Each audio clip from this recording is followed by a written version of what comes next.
live by telephone. Good morning, Congressman Paul. Thanks for getting up early and coming on with us. We appreciate it. Good morning. Good to be with you. Now, the first, we talk to you all the time when you're on about the Federal Reserve, and I actually may get to that in a moment, but I wanted to ask you about your view on FEMA in wake of what's happened with Hurricane Irene before we get to that. From what I've read and what I've seen in your comments, you think we'd almost be better off without this agency, which is set up to help out in disasters. But tell us your own view before I put words in your mouth of what should happen with FEMA. Well, in the 1970s, FEMA was created by an executive order by Carter.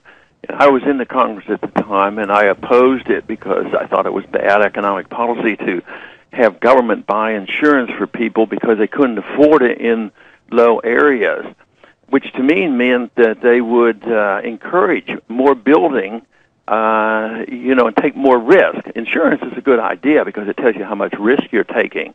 But once you destroy the principle of insurance, you invite more trouble, and we've been doing it. It's been very, very expensive, right. And we are we're not only is the country broke, but FEMA is broke too. So economically, I think it's a very bad thing to do. But the big problem is people like to pull that stuff up. All of a sudden they see a lot of suffering and a lot of problems, and they think, well, this is the only way you can do it. Yet government actually makes problems worse so often rather than solving problems. What about FEMA is really an inefficient agency when you look at it in detail, too.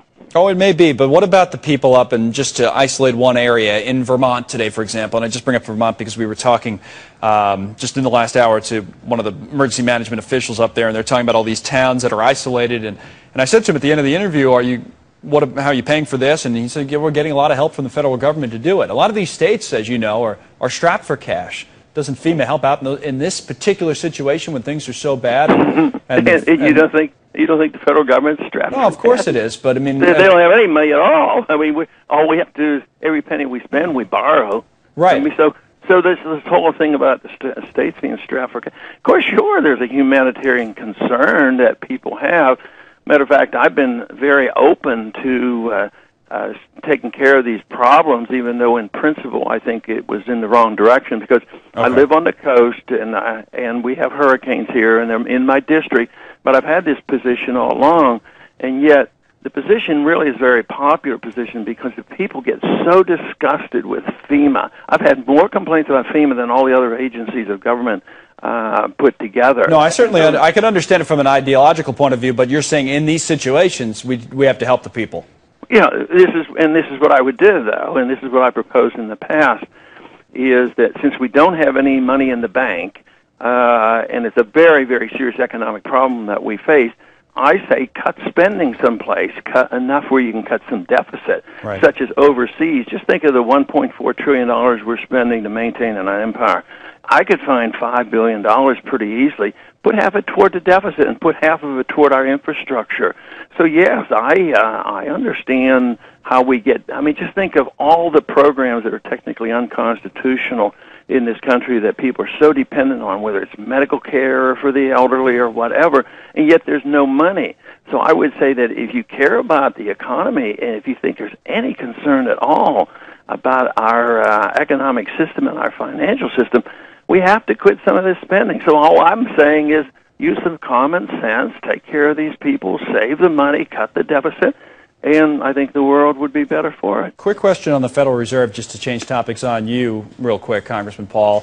A lot of people pointing to the markets this morning and what we're covering and saying, boy, the Federal Reserve might take even more action. That seems to be their takeaway from watching Ben Bernanke make his speech last week and the minutes of the meeting that were released yesterday. Your thoughts, and being a longtime critic of the Fed, in terms of more action that could be taken to help the economy? Well, I think they take action steadily. You know, he announced that he would keep interest down to practically zero up until 2013.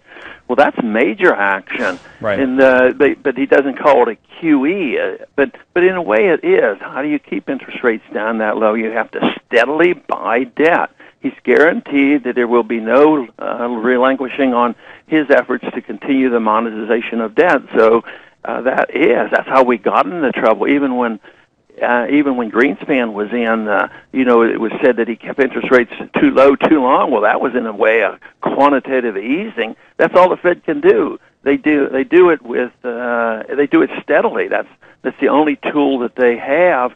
And at times they have surges in their buying of debt and injecting more money. But the problems are always there. It's always cover up, and that is the problem. That cannot be the solution. How would a President Ron Paul work with Ben Bernanke? Because, as critical as you've been, you guys would be stuck working together if you were elected, Congressman Paul, wouldn't you be? I mean, he's the chairman. In theory, I thought the Fed was supposed to be independent. That's what they argue all the time. Of course, the president always works with them.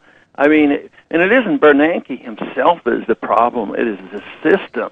It's the system that you have no restraints on monetary authority, which means you have no restraints on spending, because the Congress does not have to be responsible.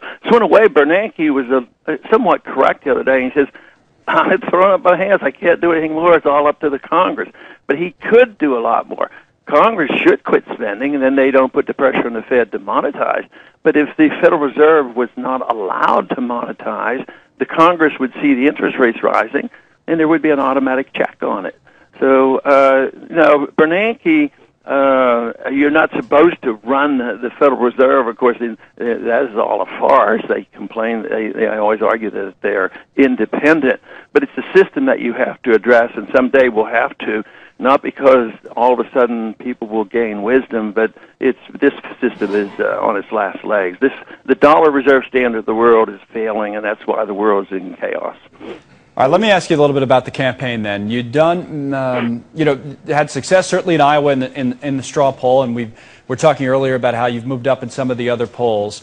It'll be interesting to see, and we talk about this all the time, how the campaign develops over time. People always try to make it into top tier and bottom, all this kind of handicapping so early in the race. But how do you see it developing? Because inevitably somebody's going to drop out. It already happened with Tim Pawlenty, and as that happens, do supporters of certain candidates go to you, or is this theory that some have thrown out there correct, that the supporters that Ron Paul is going to get already support him? There's such a strong base of support, but how will you be able to expand upon that base?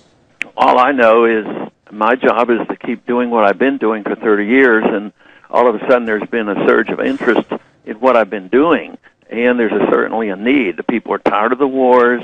They know there's something wrong with the Federal Reserve. They know the spending is a tremendous hazard to us.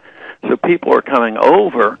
And the one thing that all the polls show is if you are a Ron Paul supporter, you usually don't leave. So there's no bouncing up and down. And right. The other ones, there's a lot of shifting around. So when new people enter the race, they say, oh, what's it going to do to you? Well, it doesn't do anything to me. It just dilutes the other field. But I think we have steady growth. That's about all I can say. And it's been that way over many years, and certainly over the last 4 years, we have seen this happening. Well, let me follow up on that point, because you're probably right about that in terms of you're not losing support. So let's say Rick Perry enters the race, or whoever might still make a late entry into the race. You don't necessarily lose any of your core supporters there, but when someone leaves the race, are you able to kind of broaden the scope enough or be attractive to people who don't currently support you and may support somebody else who's still running but will at some point drop out? For example, a Pawlenty supporter coming to you. Do you see enough of that? Or will you be able to do enough of that? Well, it remains to be seen. But, yes, we see it all the time because that's where our growth would have to come from. But I don't know if anybody can actually measure that. But no, we're always reaching out to people, and the longer the time goes on, the more appropriate our review seems to be. All right, Congressman Paul, it was good to talk to you again, and we'll check back as the campaign continues. Sure Thanks for coming on. Bye. Congressman Ron Paul, running for president on the Republican